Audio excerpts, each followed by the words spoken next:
大坝被炸一片泽国，等这3点就知道俄乌谁是凶手了。乌克兰卡霍夫卡大坝被炸毁，下游顿成泽国，大水途经地区都将成为红泛区，并在接下来的时间影响下游的所有城镇和人口。还住在下游城镇的乌克兰人对突如其来的洪水感到吃惊，不知道发生了什么，家园怎么就被洪水淹了？而这次事件似乎又成了一个罗生门，和之前的核电站被炸、北溪被炸一样，双方互相指责。俄方说乌克兰和西方炸的，西方说俄罗斯炸的，并且这次舆论事件比过去更大。炸核电站并没造成实际破坏，而炸北溪也只是天然气管道，没人命伤亡。可这次炸水坝，就是赤裸裸的屠杀和恐怖袭击了。如果有确凿证据证明是谁干的，那这人足以被送上国际法庭。现在双方都提出了一定的论据来表明是对方干的。乌克兰这边指责俄罗斯炸的，拿出的直接证据是这个。第一，视频拍摄于去年12月10日，是俄罗斯主持人对前线士兵的一段采访，里面明确提到当时俄军就已经在大坝里埋下炸药，准备给乌军送一个新年礼物。俄军是去年11月底撤离赫尔松的，如果上游的卡霍夫卡大坝被炸，将对夺回赫尔松的乌军造成严重冲击。按俄军士兵的原话是，被炸大坝的洪水会把乌军给冲烂，所以这是乌克兰方面拿出的证据。俄军早就埋下炸药，要炸大坝。卡霍夫卡大坝是苏联时期建造的著名水坝之一，它是当时苏联改造自然、没有不可能的伟大共产主义建筑。这水坝是个重力坝，修建的异常坚固。当时苏联就宣称，重力坝的特点是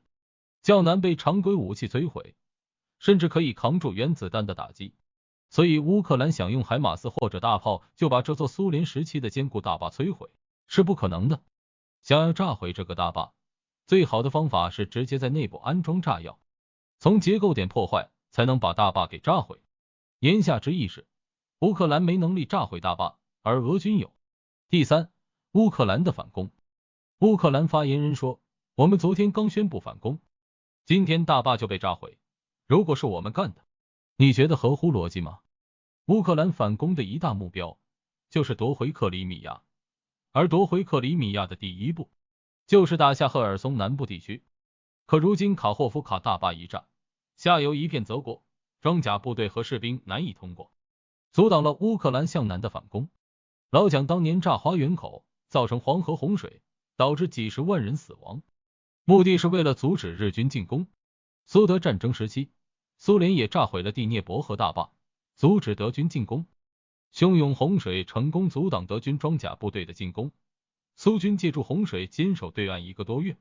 所以炸坝放水大多是防守一方会干的事。乌军昨天刚宣布反攻，今天大坝就被炸，这会是乌克兰干的吗？难道是乌克兰自己阻止自己反攻？而对于乌克兰的这些证据，俄宣传口也提出了反击。俄宣传口认为，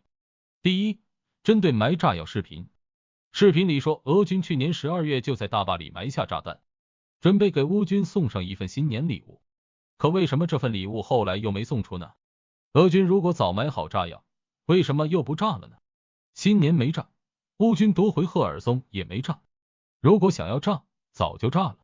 这个视频的真实性存疑，俄军就没想过要炸毁大坝。更何况大家知道那个大坝控制的水源是克里米亚的重要淡水来源。俄政府发言人就说，乌军炸毁大坝是为了剥夺克里米亚的水源，大坝一旦被炸，水库水位会快速下降，从而导致北克里米亚运河的供水量大幅减少，这会影响克里米亚地区 90% 的淡水来源，造成克里米亚的供水困难，有助于乌军进攻克里米亚。第二，大坝真的坚固吗？乌克兰宣传口说，卡霍夫卡大坝是苏联造的最坚固的大坝之一，常规武器炸不毁，甚至能挡原子弹。俄罗斯方面的宣传口则说，别忘了，这个大坝造了快70年了，苏联解体后乌克兰国力衰弱，大坝常年失修，早就不是当时那个相当坚固的苏联伟大工程了。加上俄乌战争后，大坝屡屡遭到攻击，乌克兰多次使用海马斯火箭炮攻击大坝，因为大坝的水坝上有铁路桥和公路桥，这是俄军后勤保障的一条重要路线，所以乌军多次轰炸大坝，想要炸毁大坝上头的路桥。到了2022年8月，乌军在第聂伯河右岸取得进展，这让乌军可以挺进到距离大坝仅20公里的距离。这个距离不用火箭炮，用常规火炮都能轰炸大坝。于是乌军又用常规大炮来轰大坝上的路桥，直到路桥被炸毁。所以这一年来，这个常年失修的大坝已经挨了不少火箭炮和炮弹了。但因为重力坝独特的安全优势，即便早已破损，也能继续发挥挡水作用。但是隐患早已埋下，就看这大坝还剩多少安全冗余了。也因为大坝依旧在俄罗斯控制下，乌军还会时不时的对大坝发起轰炸。这次大坝彻底被乌军炸毁了，这不是一两枚炮弹完成的，而是这1年多来多次轰炸袭击积累下来的结果。所以俄罗斯要告诉外界，大坝是乌克兰炸的。第三，关于阻挡反攻的谬论。